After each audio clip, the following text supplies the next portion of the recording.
اعوذ باللہ من الشیطان الرجیم بسم اللہ الرحمن الرحیم السلام علیکم ورحمۃ اللہ وبرکاتہ۔ ملک خداداد پاکستان میں ایک صحافی جناب ارشاد بٹی اور علامہ شہنشاہ حسین نقوی کے ساتھ پوڈ کاسٹ میں جو سوالات ہوئے تھے ان سوالات سے متعلق مختصر تبصرہ۔ سب سے پہلا تبصرہ خود اس صحافی سے متعلق ہے۔ محترم ارشاد بٹی کے سوالات سے ہمیں یہ یقین ہوا کہ یہ سوالات اس کے اپنی تحقیق اور ریسرچ کا نتیجہ نہیں تھے، بلکہ کسی شدت پسند اور فرقہ وارانہ سوچ رکھنے والے گروہ ان کی طرف سے تیار کیے گئے سوالات تھے۔ اس کی دو دلیل ہے۔ پہلی دلیل یہ ہے کہ آپ کی سابقہ روش، کیونکہ آپ نے بہت سارے علماء سے گفتگو کی تھی، ان گفتگو میں آپ نے کسی عالم کے ساتھ اس قسم کے کلامی اور فقہی، اصولی اور ابتدائی اختلافی مسئلہ اور سوال نہیں اٹھایا، بلکہ ان کی ذاتی زندگی سے متعلق اور پاکستان اور ملکی حالات اور سیاست سے متعلق سوالات کیے تھے۔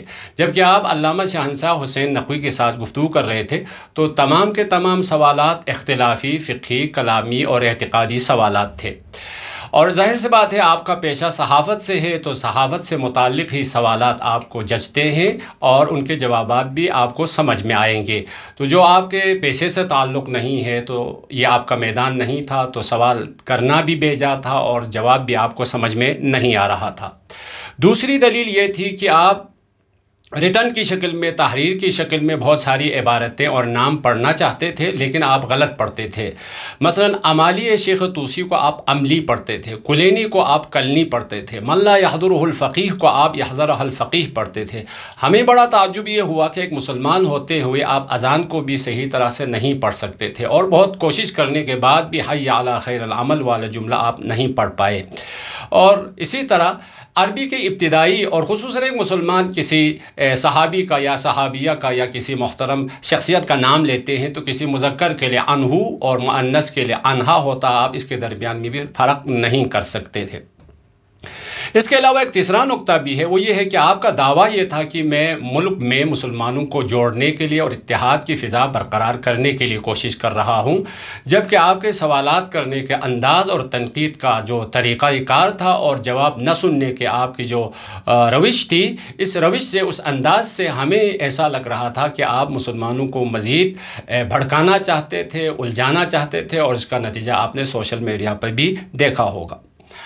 دوسرا نقطہ خود علامہ شہنشاہ حسین نقوی حفظہ اللہ سے متعلق ہے۔ الحمدللہ آپ نے نہایت ہی متانت کے ساتھ، تدبر کے ساتھ، حکمت کے ساتھ اور ملکی حالات کے مد نظر رکھتے ہوئے بہترین طریقے سے مکتب اہل البیت علیہم السلام کی ترجمانی کی۔ خدا سے ہماری دعا ہے پروردگار عالم آپ کو مزید قوم کی، ملت کی، مذہب کی، مکتب اہل البیت علیہم السلام کی خدمت کرنے کی توفیق کثیر عطا فرما۔ ایک تیسرا نقطہ یہاں پہ یہ تھا کہ مولا امیر علیہ السلام کی افضلیت کے بارے میں، آیا مولا امیر علیہ السلام باقی انبیاء سے افضل ہو سکتے ہیں یا نہیں؟ خب علامہ صاحب نے جواب دیا، آپ کو جواب سمجھ میں نہیں آ رہا تھا۔ سوال کرنے کے بعد جواب سننے کا حوصلہ بھی ہونا چاہیے اور جواب دینے کی فرصت بھی دینی چاہیے۔ تو کسی بھی انسان کے افضل ہونے کے دو معیار ہیں، معیار کے مطابق آپ گفتگو کریں۔ پہلا معیار یہ ہے کہ ثواب ربانی، دوسرا معیار ہے کہ صفات نفسانی ہے۔ اگر پروردگار عالم کسی انسان کے کسی عمل، کسی عبادت پہ سب سے زیادہ ثواب و جزا عطا کرے تو ظاہر سی بات وہ صاحب فضیلت ہی ہوگا۔ اس قاعدے کے مطابق بہت ساری روایات اور بہت سارے واقعات ہمارے سامنے ہیں، لیکن پیغمبر خدا حضرت محمد مصطفیٰ صلی اللہ علیہ وآلہ وسلم نے مولا امیر علیہ السلام کی ایک ضربت کی جو قیمت لگائی ہے، ضربت علی یوم الخندق افضل من عبادت الثقلین، ایک ضربت کی قیمت ثقلین کی عبادت سے بھاری ہے اور اس کا ثواب زیادہ ہے۔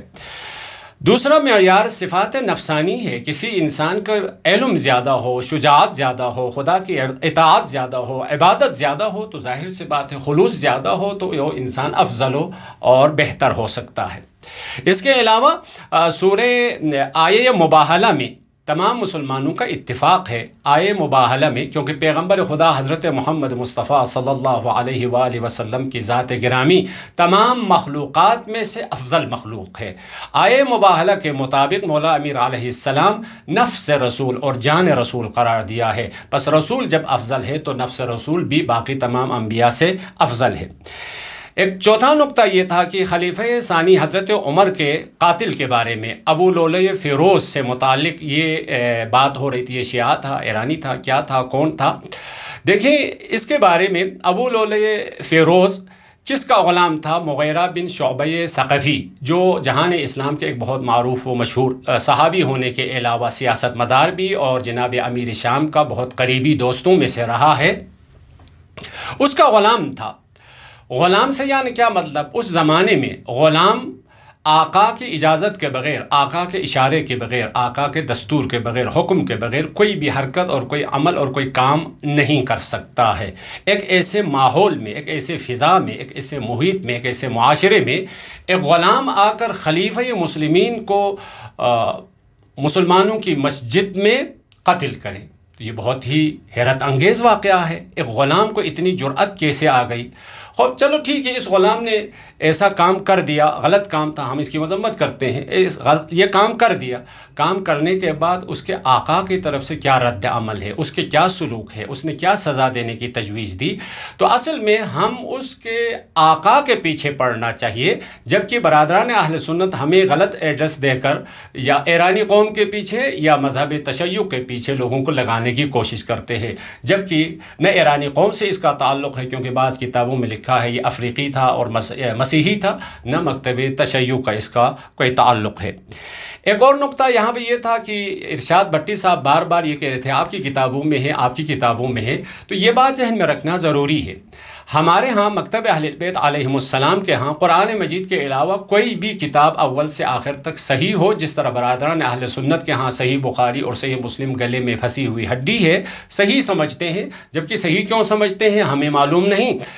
پیغمبر خدا کے ارتحال سے لے کر عمر ابن عبدالعزیز کے دور خلافت تک تقریباً 90 سال یا 100 سال یعنی ایک صدی تک پیغمبر کے فرامین، احادیث، روایات نقل کرنے، لکھنے، بیان کرنے پہ مکمل پابندی تھی.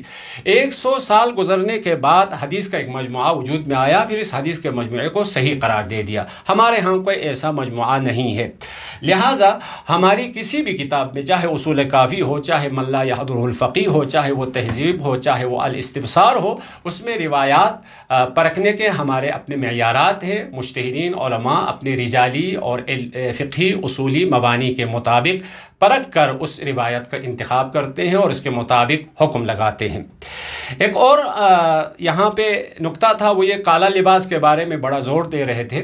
کالا لباس کے بارے میں جو روایت آپ نے من لا یحضر الفقیہ سے نقل کی، اس روایت میں 2 اشکال ہے. پہلا اشکال یہ ہے وہ روایت مرسل ہے. ہمارے علمی مبانی اور روش کے مطابق مرسل روایت حجت نہیں ہے. دوسرا نقطہ یہ تھا، ہمارے ہاں ایک مسلم قاعدہ ہے، وہ قاعدہ یہ ہے جب موضوع میں تبدیلی آ جاتی ہے، موضوع بدل جاتا ہے تو حکم بھی بدل جاتا ہے. ائمہ ہدیٰ علیہم السلام کے زمانے میں کالا لباس وقت کے جابر حکمرانوں کے علامت اور نشان کے طور پر استعمال ہوتا تھا، لیکن اب اس زمانے میں پوری دنیا میں کالا رنگ غم کی علامت اور غم کا نشان سمجھا جاتا ہے. لہذا موضوع جب تبدیل ہو جاتا ہے تو حکم بھی بدل جاتا ہے.